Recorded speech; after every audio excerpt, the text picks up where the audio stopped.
تحریک انصاف کا 5 اگست کو مینار پاکستان پر جلسے کا اعلان۔ پاکستان تحریک انصاف نے 5 اگست کو مینار پاکستان پر جلسے کا اعلان کر دیا۔ پی ٹی آئی لاہور کے صدر شیخ امتیاز نے ڈپٹی کمشنر لاہور کو جلسے کی اجازت کے لیے درخواست جمع کروا دی۔ درخواست میں موقف اختیار کیا گیا کہ پارٹی کے بانی عمران خان کی رہائی کے لیے عوامی رائے کو اجاگر کرنا ہے۔ انہوں نے درخواست میں کہا کہ 5 اگست کو 4 سے 10 بجے تک پارٹی قیادت کے ساتھ صوبائی اسمبلی کے ممبران مینار پاکستان میں جلسہ کرنا چاہتے ہیں۔ یہ جلسہ پرامن اور جمہوری تقاضوں کے مطابق ہوگا۔ شیخ امتیاز نے درخواست میں کہا کہ اگر مینار پاکستان پر جلسے کی اجازت ممکن نہ ہو تو کسی متبادل جگہ پر جلسے کی اجازت دی جائے۔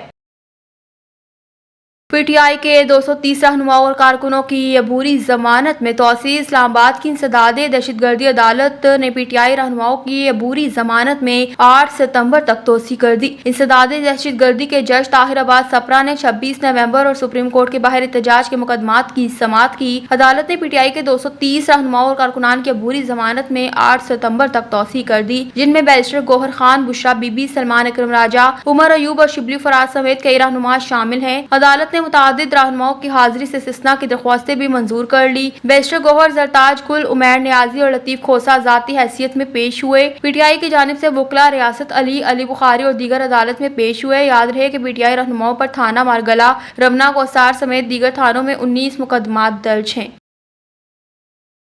مذاکرات کا وقت ختم، اب وہی ہوگا جو عمران خان ہدایت دیں گے، بیرسٹر گوہر کا بیان۔ Chairman P T I barrister Gohar نے جوڈیشل کمپلیکس میں میڈیا سے گفتگو کرتے ہوئے کہا کہ کے پی کے میں سینٹ الیکشن خوش اسلوبی کے ساتھ ہوئے۔ پی ٹی آئی نے سارے نام پہلے ہی فائنل کر لیے تھے، اس میں ایک نام بھی ایسا نہیں جو بانی پی ٹی آئی کی مشاورت کے بغیر ڈالا گیا ہو۔ مارچ 2024 میں یہ سارا کچھ فائنل ہو گیا تھا، پھر مخصوص نشستوں کی وجہ سے اس میں بریک آ گیا تھا۔ جب مخصوص نشستوں کا فیصلہ ہوا تو ہم سمجھے کہ ہمیں اتنی سیٹیں اب نہیں ملیں گی جتنی ہماری بنتی ہیں، ہم اتنی کی ہی توقع کر رہے تھے، یہ بہتر ہوا ہے۔ بیرسٹر گوہر نے کہا کہ ہمیں 6 سیٹیں ملی ہیں، یہ بہترین ہو گیا۔ 9 مئی کے بعد پریس کانفرنس کرنے والے لوگوں کو ٹکٹ دینے کی بات درست نہیں، لوگ مرزا آفریدی کا نام لیتے ہیں جبکہ خود خان صاحب نے ان کا نام فائنل کیا تھا۔ چیئرمین پی ٹی آئی نے کہا کہ مرزا آفریدی نے پارٹی کے خلاف کوئی بیان نہیں دیا، مرزا آفریدی پارٹی بیانی اور پارٹی مفادات میں ہمیشہ ہمارے ساتھ رہے۔ 2 سال ہو گئے، اب سختیاں ختم ہونی چاہیے اور بانی پی ٹی آئی سے سب کی ملاقات ہونی چاہیے۔ بانی پی ٹی آئی سے ملاقات کے حوالے سے عدالتی فیصلے موجود، تاہم ان کی خلاف ورزی کی جا رہی ہے۔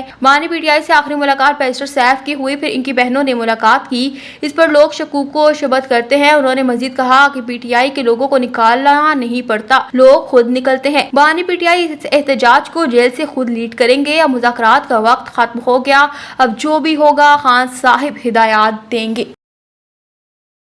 وزیر اعلیٰ پنجاب مریم نواز شریف نے کہا کہ صحت مند دماغ ہی مثبت سوچ اور تعمیری فیصلوں کی بنیاد رکھتا ہے۔ ورلڈ برین ڈے پر اپنے پیغام میں وزیر اعلیٰ پنجاب مریم نواز کا کہنا تھا، انسانی دماغ خالق کائنات کی بے مثال تخلیق ہے۔ انسانی دماغ کائنات کا سب سے پیچیدہ اور حیرت انگیز نظام ہے۔ دماغی صحت کو نظر انداز کرنا زندگی نظر انداز کرنے کے مترادف ہے۔ دماغی بیماریوں میں مبتلا افراد تکلیف ہی نہیں سہتے بلکہ اکثر معاشرتی بے حسی اور لاپرواہی کا بھی شکار ہوتے ہیں۔ حکومت پنجاب دماغی بیماریوں کی روک تھام، علاج اور شعور و آگاہی کے لیے کوشاں ہے۔ وزیر اعلیٰ پنجاب کا مزید کہنا تھا کہ ورلڈ برین ڈے ہمیں دماغی امراض پر توجہ دینے کی یاد دلاتا ہے۔ صحت مند دماغ کی مثبت سوچ اور تعمیری فیصلوں کی بنیاد رکھتے ہیں۔ دماغی صحت کو جسمانی صحت جتنی ہی اہمیت دینا ضروری ہے۔